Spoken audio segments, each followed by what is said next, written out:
কুমিল্লার প্রাচীনতম সাপ্তাহিক আমোদ, যার ৭০ বছরের প্রকাশনায় প্রবেশ করলো, সেই জন্য আমি ব্যক্তিগতভাবে তাদেরকে অভিনন্দিত করছি এবং এর পেছনে যারা কাজ করেন তাদের প্রতি আমার শ্রদ্ধা এবং প্রীতি।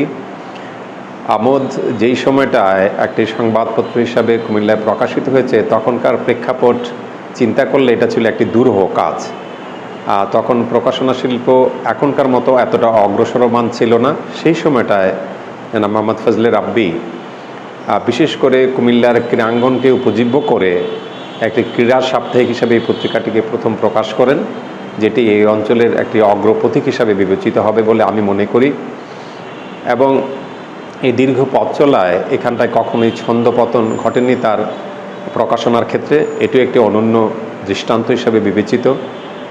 এবং আমোদ শুধু তখন সাপ্তাহিক পত্রিকা হিসেবে এই অঞ্চলে নয়, আমাদের তখন বৃহত্তর কুমিল্লার চাঁদপুর, ব্রাহ্মণবাড়িয়া অঞ্চলেরও খবরাখবর প্রকাশিত হতো।